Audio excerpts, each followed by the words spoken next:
Orang bakhil, pelit.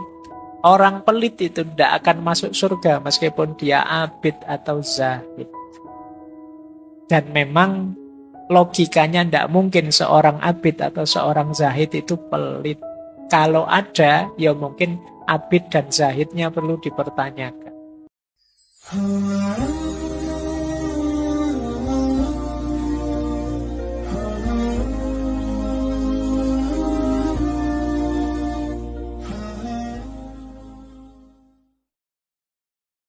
Hati-hati, mungkin kita sudah merasa beres, tapi jangan sampai ada penyusup. Penyusup itu kita tidak sadar masuk.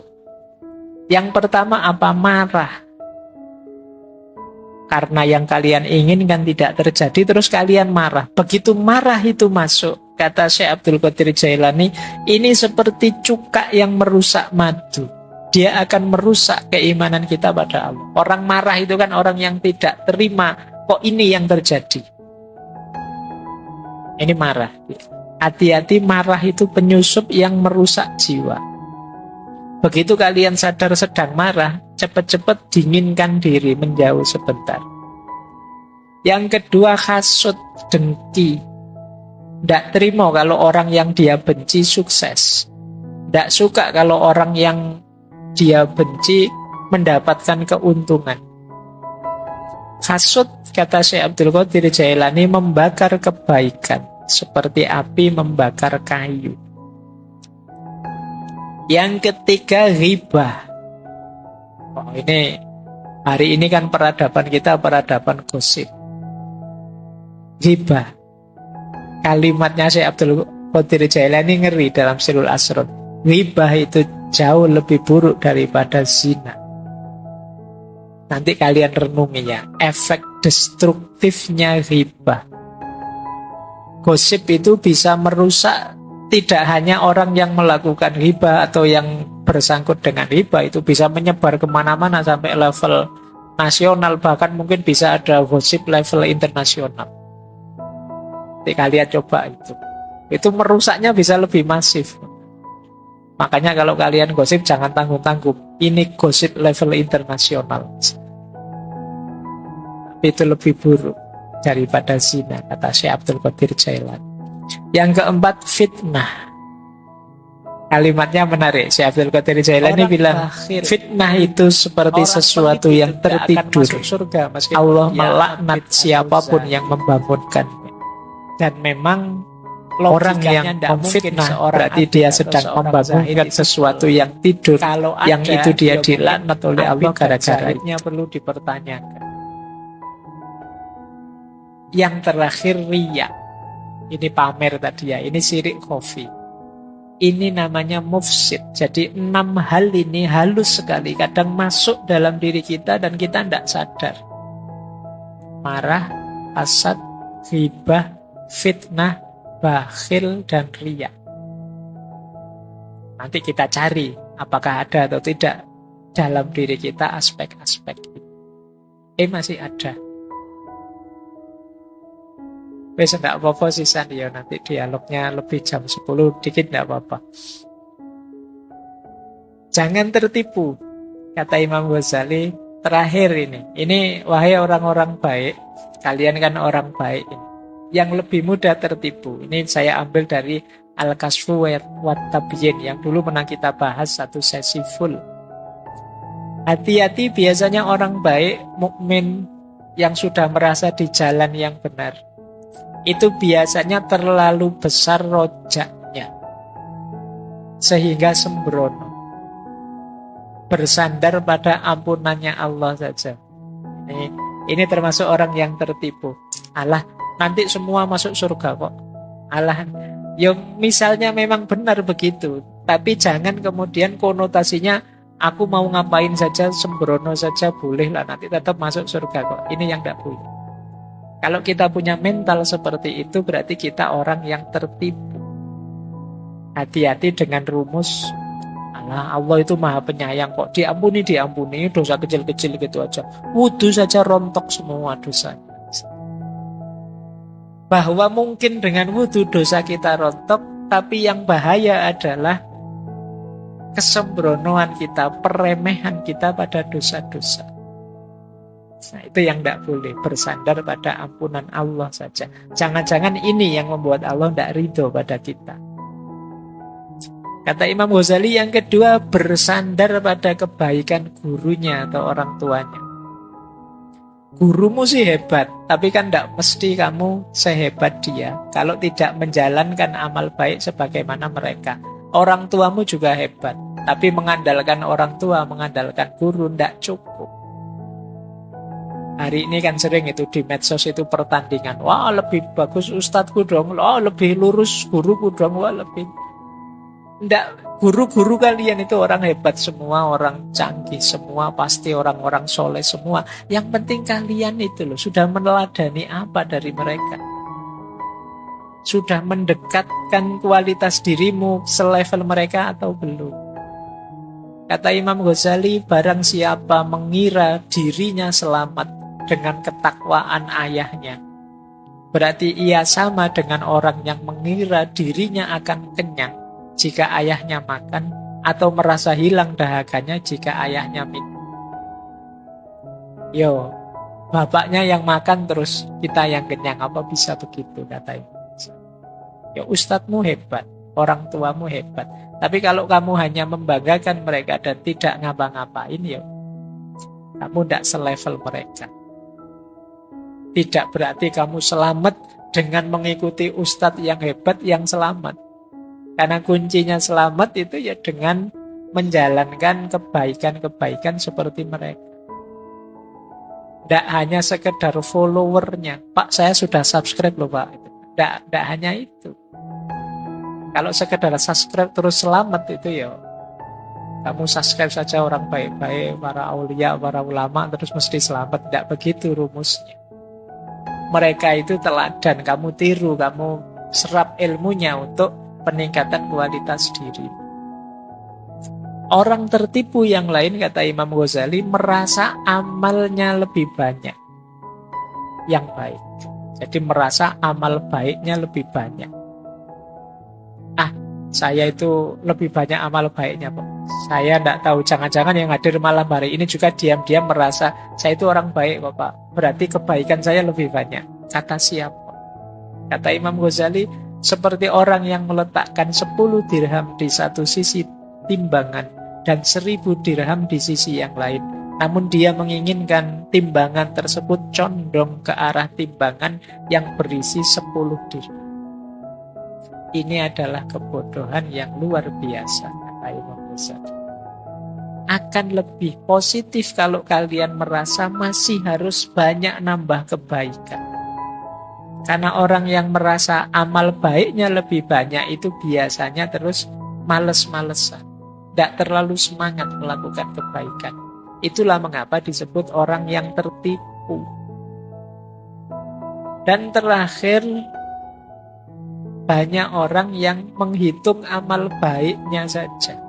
Yang jeleknya tidak dia hitung. Begitu dia puasa, begitu dia sholat malam, begitu dia sodako, diinget-inget terus, dihitung terus. Tapi yang dia maki-maki orang, dia ngambil barangnya orang, dia korupsi kecil-kecilan, tidak dihitung.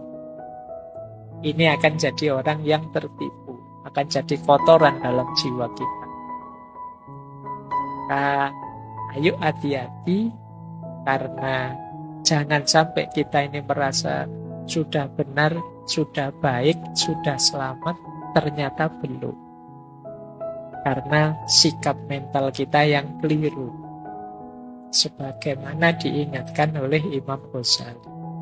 Ini petunjuk praktis, nanti teman-teman coba direnungi ya. Ini menarik, Imam Ghazali memberi petunjuk praktis dalam Ihya. Ini saya agak merangkum dari kitab Ihya. Kotorannya apa, jalan bersih-bersihnya apa. Yang pertama kata Imam Ghazali, kotoran jiwa dalam aspek syahwatnya perut dan bawah perut. Jalan tazkiyatun nafasnya 2. Yang pertama puasa. Yang kedua menikah. Jadi kok ujian kalian selalu saja urusannya perut dan bawah perut, ya satu di antara dua. Kalau bisa menikah, menikahlah. Kalau enggak, puasalah. Syukur-syukur bisa dua-duanya, ya puasa, ya menikah. Di jalan bersih-bersihnya itu. Kalau sudah menikah, itu kan syahwat kemaluan terkendali. Ada jalurnya untuk dilampiaskan secara halal. Syahwat perut bisa dikendalikan lewat puasa. Jadi maka bersih-bersih syahwat perut dan kemaluan bisa lewat puasa, bisa lewat menikah. Kalau kotoran yang muncul dari lisan, dari mulut, ada 4 jalannya. Yang pertama tafakkur, yang kedua zikrullah, yang ketiga muhasabah, muraqabah, mujahadah, agak berat. Yang keempat ingat mati. Padahal ini cuma mulut saja, berarti betapa bahayanya mulut itu. Jalan bersih-bersihnya banyak. Tafakkur itu kita sibukkan pikiran kita dengan Allah dan kekuasaan dan keindahannya. Itu tafakkur. Ketika kita sibuk dengan Allah, mulut kita ya tidak akan ngomong yang aneh-aneh lagi. Atau sudahlah, daripada ngomong yang aneh-aneh, mulut kita secara sengaja kita buat pikir saja, aman sudah. Atau muhasabah, muraqabah, mujahadah. Ini sederhananya adalah kita sadar Allah selalu mengawasi. Ini membuat kita terjaga. Mau maki-maki, diawasi Allah, malu saya. Mau ngomong jelek, malu saya. Ini muraqabah. Bisa untuk obatnya penyakit lisan. Dan yang keempat, ingat mati. Jadi kita sadar bahwa akhir hidup kita pasti maut, mati. Dan kita tidak tahu kapan hadirnya itu. Kita akan lebih mengontrol diri kita. Terus yang ketiga, kalau ada penyakit marah, dengki, iri hati, jalan tazkiyatun nafasnya yang pertama dengan sabar dan syukur, memaafkan dan kasih sayang.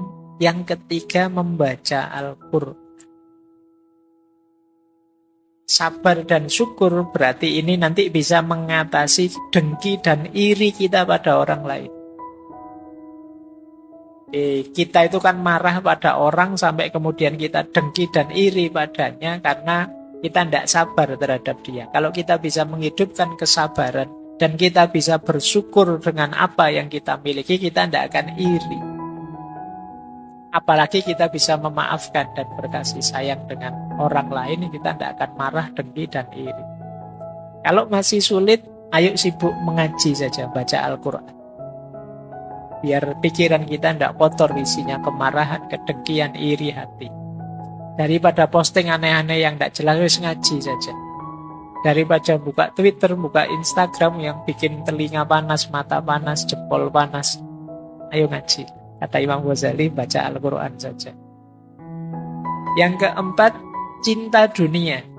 Cinta dunia bisa kita bersihkan dengan ingat mati, taubat, dan zuhud.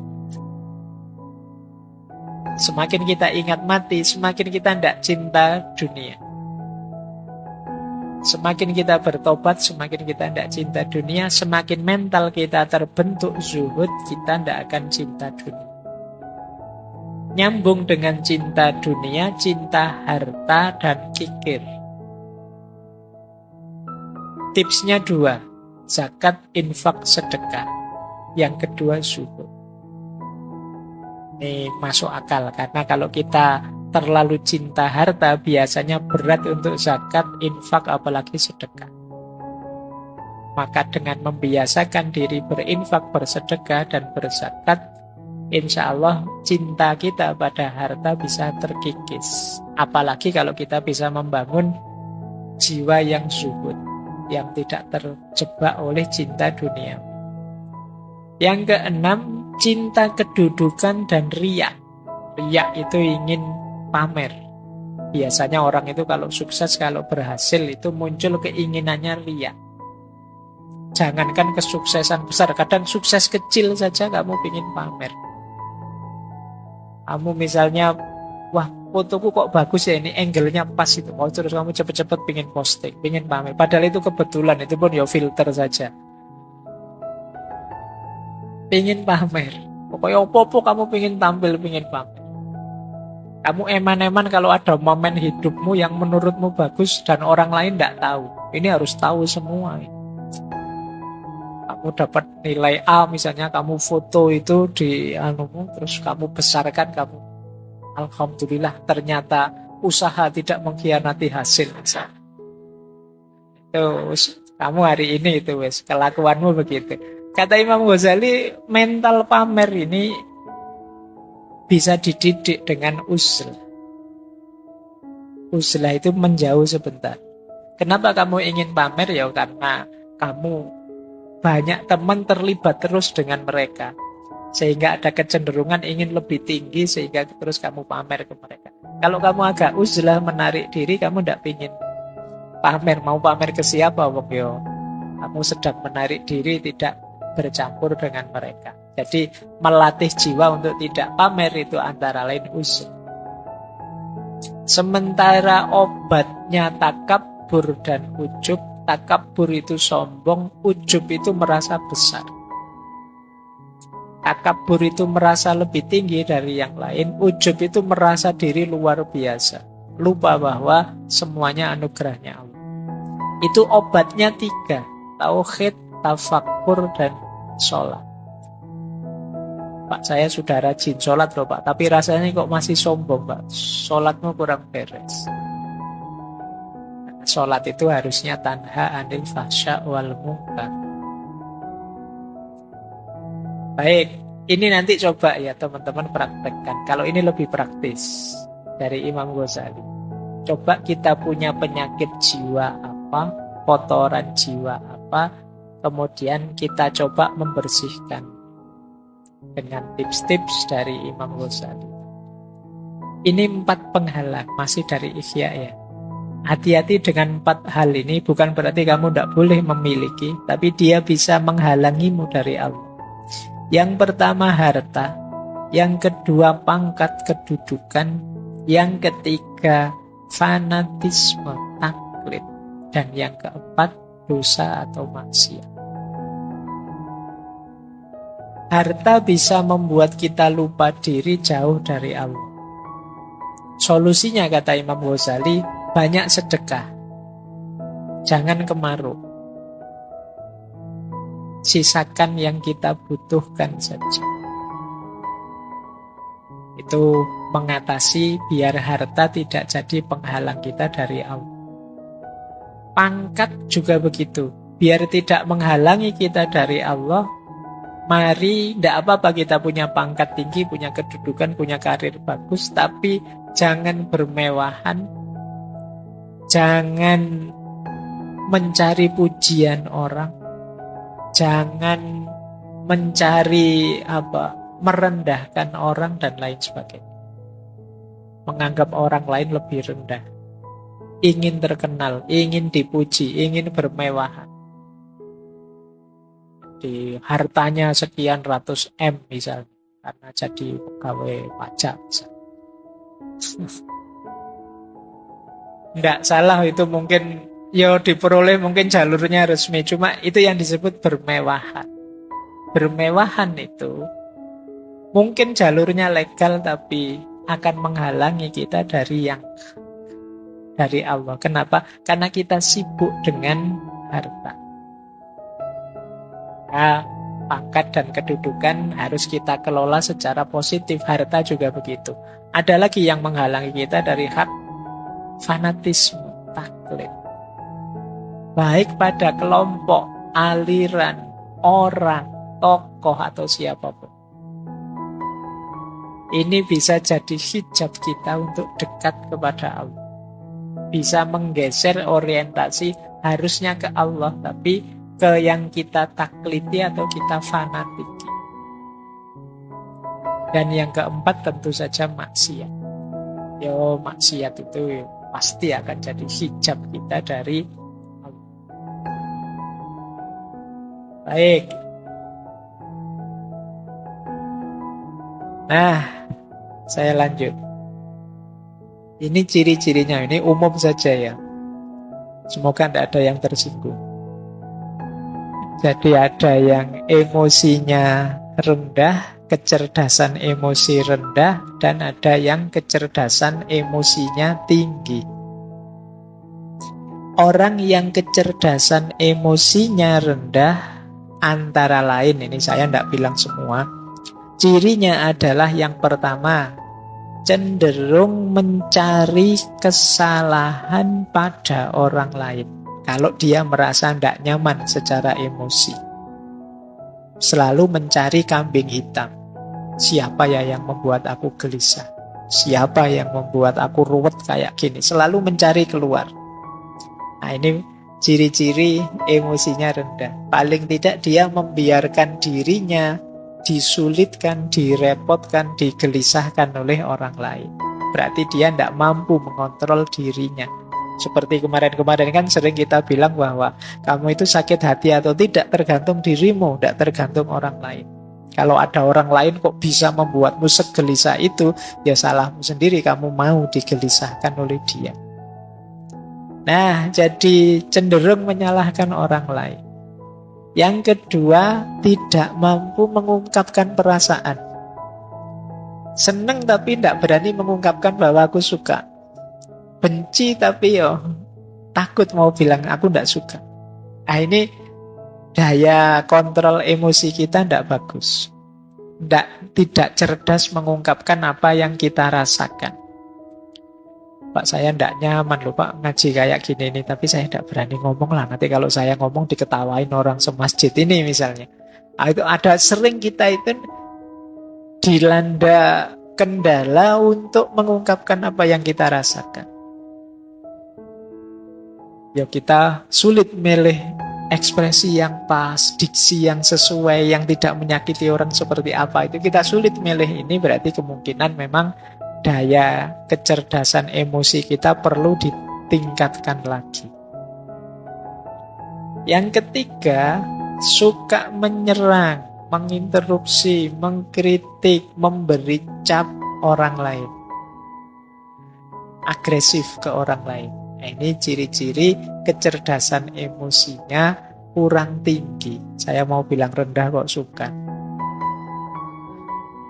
Jadi ya, jangan suka nyerang orang lain. Ini alamat apa? Dia kesulitan untuk berempati atau memahami atau mengerti perspektif yang diambil orang lain.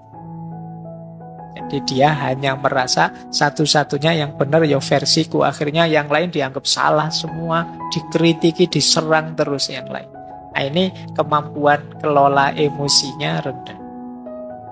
Yang keempat, suka memberi analisis rasional berlebihan menanggapi ungkapan perasaan orang lain. Nah, ada enggak teman-teman yang punya teman ketika kita sedikit curhat padanya, kita curhat 3 detik, dia nasihatnya setengah jam. Ya. Aku itu loh kok perasaanku enggak nyaman ya. Wah, terus kita nasihati, ya hidup itu memang begitu, ada teori ini ada. Ya. Jadi itu sebenarnya ya termasuk ciri-ciri belum matang emosinya. Masih ingin mendominasi, masih ingin menguasai, masih ingin orang lain harus ikut dia. Nah, terlalu banyak ingin ngontrol. Berarti dia ingin memposisikan diri lebih tinggi dari temannya, dari sahabatnya. Nah, termasuk ciri emosi yang rendah adalah sering bohong tentang perasaannya atau emotional dishonesty. Ini sama seperti tadi. Kalau tadi tidak mampu mengungkapkan, kalau ini bohong. Mungkin demi citra, mungkin demi orang lain senang, mungkin demi macam-macam. Tapi intinya dia bohong. Padahal itu merugikan dirinya, bisa juga merugikan orang lain. Karena orang lain jadi sulit memposisikan diri di hadapan kita. Suka enggak kamu kalau saya gayanya begini? Sebenarnya enggak suka, tapi bilang, wah suka sekali saya Pak. Meskipun nanti kalau saya tidak ada, diam-diam, itu loh Pak Faiz ngomong apa sejak tadi misalnya. Nah, ini namanya emotional dishonesty. Jadi ketidakjujuran emosional. Ini kalau orang-orang dekat kita, kalau kita tahu mereka tidak jujur kan menyakitkan. Jadi tidak hanya merugikan diri sendiri, tapi merugikan orang lain juga. Karena kita jadi sulit memposisikan diri di hadapan dia, wong dia tidak jujur. Jadi seneng tapi bilangnya benci, benci tapi bilangnya seneng, itu kan merepotkan. Jadi, ya mbok kalau seneng bilang saja seneng. Meskipun saya seneng sih, tapi ya kamu ndak usah terbebani lah, wong cuma saya saja. Kok kan ndak masalah. Yang penting kamu jujur. Nah, biasanya juga orang yang emotional quotient-nya rendah itu adalah pendengar yang jelek. Ndak betah dia mendengarkan, suka interupsi, suka debat. Tidak mampu menunggu orang sampai tuntas bicara. Di tengah jalan selalu menyela. Nah, ini kemampuan kontrol dirinya rendah. Mungkin kadang kalau debat itu kan sering saling nyamber itu. Mungkin dia khawatir kalau ini teman lawan bicaraku selesai ngomong, jangan-jangan sulit aku bantahnya. Akhirnya dicegati tengah jalan. Nah, ini pendengar yang jelek. Berarti debatnya memang nyari menang kalah, bukan mencari yang benar. Maka yuk latihan. Terus melebih-lebihkan atau mengecil-ngecilkan yang dirasakan. Kan banyak orang itu hal kecil diheboh-hebohkan. Perasaannya sendiri yang biasa saja sebenarnya itu urusan sepele, tapi seolah-olah wah, sekedar misalnya, wah aku kok tidak kebagian minum ya, wah jangan-jangan takmirnya sentimen saya. Jangan-jangan dibesar-besarkan. Ini mungkin dia khawatir tersaingi oleh aku, mungkin dia mikirnya tidak karu-karuan, melebih-lebihkan.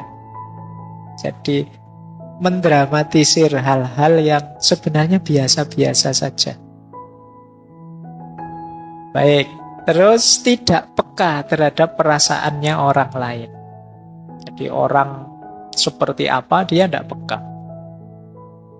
Jadi ngertinya ya perasaanku saja.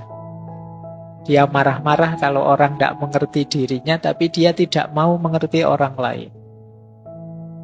Kemudian sering merasa insecure, tidak aman. Sukar menerima kesalahan diri sendiri dan berat kalau mau minta maaf. Jadi kalau ada teman-teman punya ciri begini, berarti ya harus belajar lagi emotional quotient. Kecerdasan emosional. Kemudian pesimis, merasa dunia ini tidak adil. Tidak adil dunia ini. Orang kaya kok tambah kaya, aku kok tambah miskin. Nah, kan sering yang mengeluh begitu kan banyak. Tidak adil Allah ini. Kadang-kadang Allah juga dimarahi. Nah, ini hidup pesimis. Apa maunya Allah itu? Saya kemarin baca di mana itu. Apa yang dipikirkan Tuhan itu kan? Kan banyak yang komplain dengan kalimat-kalimat begitu. Baik, jadi pesimis. Sukanya mengeluh. Yang dilihat yang buruk-buruk, yang jelek-jelek saja. Ah, ini ciri-ciri emosional kecerdasannya rendah. Kemudian kaku, tidak luas. Jadi sulit beradaptasi terhadap perubahan-perubahan dalam hidup. Orang yang kaku itu kan berat, mudah patah. Maka jadilah orang yang tangguh. Tangguh itu bukan berarti kaku. Kalau pakai ilustrasi biasanya orang berilustrasi kayak sabuk. Sabuk itu kan lentur. Jadi kadang-kadang dipakai di gigi satu ya bisa, di gigi dua bisa. Kalau kita sedang kerempeng ya masih bisa pakai yang gigi paling awal. Nanti kalau sudah agak makmur bisa luwes, sabuk itu dipakai seperti apa saja bisa. Karena apa? Dia lentur. Beda dengan yang kaku. Tombak misalnya, itu kan tidak bisa dilipat, tidak bisa ditekuk. Kalian bawa tombak naik motor ya malang-malang tidak karu-karuan. Karena apa? Kaku, mudah patah. Tapi kalau pakai sabuk gampang. Itu maka orang-orang yang emosinya tidak bagus, cara pengendaliannya ya dia biasanya kan sulit sekali dinego, sulit sekali dilembutkan. Terus biasanya kemudian jadinya tidak harmonis dengan orang, lebih harmonis dengan yang bukan manusia. Iya, dengan koleksinya, dengan binatang kesayangannya. Sampai kemarin ada yang menikah sama kambing itu ya. Mungkin dia sudah putus asa dengan manusia, itu dia. Jadi kenapa ada orang putus asa dengan orang lain? Karena dia sendiri sulit membangun relasi yang harmonis dengan orang lain. Dia menyangkal fakta bahwa kita ini makhluk sosial yang tidak bisa hidup sendiri. Nah, jadi itu di antara ciri. Kalau ada orang kok lebih sayang dengan motornya, dengan mobilnya daripada keluarganya, anaknya, istrinya, itu kemungkinan ada masalah dalam relasi. Terus puas kalau bisa menghina orang lain, mengalahkan orang lain. Kadang-kadang dibela-belain dengan bikin hoax, bikin kebohongan. Yang penting musuhku kalah. Nah, ini berarti orang yang lemah secara emosi. Kebalikannya kalau orang yang kecerdasan emosinya tinggi, itu ya kebalikan ciri-ciri tadi. Dia tidak takut mengungkapkan apa yang dirasakan. Kalau iya bilang iya, kalau tidak bilang tidak. Kemudian tidak didominasi oleh perasaannya. Orang bisa takut manusiawi tapi jangan didominasi oleh rasa takut. Orang bisa kecewa, ya wong manusiawi, tapi yo jangan terus hidupmu hancur gara-gara satu kekecewaan kecil. Jadi tidak didominasi oleh perasaan. Kemudian mampu membaca isyarat-isyarat, tidak hanya kata-kata. Ini hubungannya dengan kepekaan tadi. Misalnya sudah jam 10 ngaji tidak selesai-selesai, yang di sana menguap, yang di sini menguap, tapi saya ngomongnya asik saja, tidak peduli. Itu padahal di sana sudah isyarat itu kan, menguap itu ngantuk. Nah, membaca bahasa nonverbal ini salah satu ciri kecerdasan emosi. Itu nanti kayak orang ceramah, tidak selesai jamaahnya sampai mulet-mulet dia ngomong terus. Sampai dikode gini-gini juga tidak paham. Materinya malah ditambah. Al-waktu kas-saif. Waktu memang penting. Ini sudah diminta selesai, tidak paham. Ini komunikasi nonverbal. Ciri orang yang cerdas emosi. Kadang-kadang dikedipin sekali saja paham. Itu cerdas. Kita mengangguk atau menggeleng sebentar dia paham. Itu cerdas secara emosi. Banyak orang yang tidak peka dengan yang begitu-begitu. Nah, kemudian orang yang cerdas emosi itu melakukan segala sesuatu karena dirinya sendiri. Tidak tergantung atau mudah terpengaruh oleh segala yang di luar dirinya. Jadi dia bisa memotivasi dirinya. Hari ini kan banyak orang untuk motivasi saja mahal-mahal ngundang motivator. Biar saya tidak males, Pak. Oh, tidak males saja kok mahal. Tinggal kamu tidak males kan selesai. Tapi kan kita menghabiskan biaya banyak untuk memotivasi diri kita. Loh, orang yang cerdas emosi itu mampu memotivasi dirinya. Kemudian kebalikannya orang yang rendah emosinya, dia optimis, orang yang cerdas emosi itu. Kemudian nyaman kalau membicarakan perasaannya, tidak malu-malu. Kemudian tidak kalah oleh emosinya seperti tadi. Nah, mampu merenungi dirinya, mampu muhasabah kalau bahasa agama. Oh iya ya, apa pas ya saya emosi saya seperti tadi? Harusnya aku lebih agresif sedikit sehingga anak-anak ini tidak ngantuk misalnya. Nah, itu merenung. Karena saya bilang tadi ya, emosi kita itu bukan harga mati. Tidak seperti IQ. Jadi tergantung kita ingin dibentuk seperti apa. Nah, kemudian ada ketahanan emosi, tangguh. Dasarnya tazkiyatun nafas, yang pertama kita harus tahu state of soul kita, kondisi jiwa kita. Sering saya pakai istilah kolb tadi, hati itu ada 3 istilah. Ada kolbun mayit, ada kolbun marid, ada kolbun salim. Hati yang mati, hati yang sakit, dan hati yang sehat. Kondisi jiwa kita ada di mana sekarang? Hati yang mati itu berarti kondisi jiwa kita namanya amarah. Amarah itu kondisi jiwa yang nyaman dalam keburukan. Tidak ada rasa tidak enak sama sekali kalau melakukan kejahatan. Ini kolbun mayyit, hati yang mati. Menyakiti orang tapi senang. Rasa no kamu. Nah, itu berarti amarah. Kolbnya kolbun mayyit.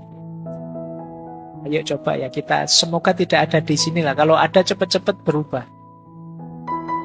Bohong tapi senang. Ini yang biasanya bikin hoax. Bikin berita palsu, terus banyak orang ketipu, terus seneng. Wah, ternyata hoaxku sukses loh ya. Tidak ada menyesal-menyesalnya sama sekali. Jangan-jangan hatimu sudah mati. Melakukan kejahatan kok senang. Melakukan dosa kok bangga. Jadi berarti kita ada di level amarah. Semoga paling tidak kita ada di level lawamah atau alhamdulillah kalau mulhamah. Lawamah itu kondisi jiwa yang terjadi pertarungan di dalamnya antara yang baik dan yang buruk. Enaknya aku ini bohong apa jujur ya? Kalau bohong nanti kok dosa. Tapi kalau jujur nanti aku tidak dapat apa-apa. Itu kan pertarungan-pertarungan. Nah, jiwa yang lawamah bertarung tapi kalah. Akhirnya tetap bohong. Dan kemudian menyesal. Nah, ini lawamah. Kayak kalian buka HP terus diarahkan ke situs-situs yang tidak beres itu. Ini kalau tak klik mesti muncul gambar yang itu. Tak klik enggak ya? Tak klik enggak ya? Tapi kalau tak klik dosa. Tapi kalau enggak tak klik kok eman-eman. Siapa tahu ada yang baru. Misalnya. Itu kan pertarungan itu dalam jiwamu luar biasa. Kok terus kamu nekat. Terus kamu buka terus. Ternyata gambar yang kemarin sama saja. Tapi terus kamu nonton. Terus kamu nyesel. Ngerti gini enggak tak klik tadi. Kamu sering nyesel karena melakukan kesalahan. Jiwamu lawam. Lebih bagus daripada amarah karena kalau amarah kamu tidak menyesal sama sekali. Kalau lawamah kamu tahu itu dosa dan menyesal. Alhamdulillah kalau sudah mulhamah. Mulhamah itu ya satu akar kata dari alhama yulhimu ilhaman. Dianugerahi oleh Allah ilham untuk milih kebaikan. Pertarungan ya, terjadi pertarungan. Milih yang benar apa yang salah dan kamu milih yang benar. Ini berarti kondisi jiwa yang mulham. Lebih positif. Tapi baik lawamah maupun mulhamah namanya kolbun marid. Hati yang masih sakit, masih ada penyakitnya, masih ada kotorannya. Buktinya apa? Masih ada pertarungan dalam jiwa. Hati yang benar-benar sembuh, levelnya adalah mutmainnah. Kalau mutmainnah, tidak ada pertarungan lagi. Otomatis kamu akan milih yang baik. Kok ada tawaran di HP seperti tadi, langsung ditinggal, tidak pengen nyoba-nyoba. Jadi kamu menghindari yang jahat dan nyaman dengan yang baik. Jiwamu jiwa mutmainnah. Ini yang disebut qalbun salim. Nah, sebelum bersih-bersih coba kamu cek. Kalau jiwamu kondisinya amarah, qalbun mayyit, perjuanganmu agak berat. Karena kamu harus menghidupkan lagi hatimu. Kamu harus, kalau komputer itu kamu harus mereset terus diinstal ulang. Nggak bisa tiba-tiba ditambahi perbuatan-perbuatan atau cuma di uninstall beberapa softwarenya. Ini mungkin install total itu harus dibuang semua, isinya diganti yang baru. Dan ini berat. Kalau kamu ada di kolbun marid, hati yang sakit, karena masih ada kotoran-kotoran sedikit-sedikit, nah di sini tazkiyatun nafas yang tadi kita sampaikan bisa dipakai tips-tipsnya. Alhamdulillah kalau sudah mutmainnah. Kalau sudah mutmainnah tinggal menjaga istiqomah. Jadi dasarnya ini ya, nanti coba dicek. Wah, saya sudah istiqomah Pak. Ya alhamdulillah, meskipun aku tidak percaya. Ya coba lah kamu cek sendiri nanti. Kalau masih ada kotoran-kotoran, ayo dibersih. Baik, saya lanjut lagi. Kalau ini level-levelnya, ini rankingnya. Teman-teman sampai ranking berapa saya tidak tahu. Kebersihan jiwa. Ini dalam tasawuf, ya tentu saja bersih-bersih paling dasar itu bersih dari dosa, maksiat. Ini kelas 1. Kelas 1 maksudnya kelas paling awal ya, bukan kelas 1 itu kelas VIP. Jadi kelas paling dasar. Kalau kita masih belum bisa bertarung melawan dosa dan maksiat, ya naik ke level atasnya masih berat. Jangan dibantah biasanya terus, Pak, manusia itu kan wajar, makhlul khotok wan nisyan, Pak. Ngayalmu kan sering begitu. Iya, tapi maksudnya sirna segala dosa itu di batin kita tidak ada niat, tidak ada keinginan secara sengaja melakukan dosa. Tidak nabrak norma secara sadar.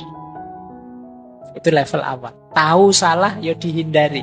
Tahu dosa, ya tidak ditabrak. Bahwa kadang-kadang ada khilaf, lupa, tergelincir secara tidak sadar. Ini manusiawi. Bisa kita ikuti dengan tobat. Tapi tidak secara sengaja melakukannya. Itu level awal tadi yang dimaksud sirna segala dosa. Begitu sadar, saya salah ngomong, pleset ngomongnya. Sebenarnya tidak pengen meso, tapi lihat wajahmu tiba-tiba keluar begitu saja misalnya. Ini kan tidak sadar. Nah ini terus kamu bisa tobat. Tidak niat kok tadi. Beda dengan secara sengaja memang pengen meso niat. Nah, itu kita harus sirna dari yang ini tadi, yang terakhir, yang sengaja niat pengen menjalankan dosa. Kalau sudah lulus dari level pertama bersih-bersih, bisa naik lebih tinggi. Membersihkan diri dari segala keterikatan selain Allah. Keterikatan itu berarti ketergantungan. Bahwa kita hidup ini memerlukan macam-macam, iya, memerlukan bantuan orang lain, memerlukan dukungan orang lain, pasti yang kita bukan makhluk superpower. Tapi tidak ada yang kita tergantung. Tidak ada yang kita terikat sedemikian rupa. Terikat itu berarti kalau tidak kamu, saya tidak mungkin bisa begini. Ini namanya terikat. Kalau tidak karena pertolonganmu teman, saya tidak bisa sesukses ini. Maka kamu harus nolong aku terus. Ini namanya terikat. Satu-satunya keterikatan yang sah itu ya hanya dengan Allah saja. Maka hal-hal yang di luar Allah jangan sampai menghalangi kita dekat dengan Allah. Jadi level 2 bebas dari segala keterikatan. Kalau ini sukses, naik ke level yang lebih tinggi lagi, yaitu bebas dari keakuan. Biasanya orang itu yang sudah sukses di level 2 itu terus merasa bangga dengan dirinya bahwa aku lo bisa bersih, aku lo bisa sukses melepaskan segala keterikatan. Ini level keakuan. Kita lupa bahwa keberhasilan kita itu hakikatnya anugerahnya Allah, pertolongannya. Nah, maka level 3 apa? Bersih-bersih aku.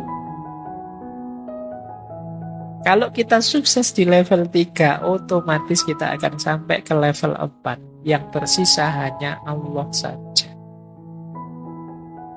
Di level 2 tadi, yang selain aku bersih. Di level 3, bahkan aku pun bersih sekarang.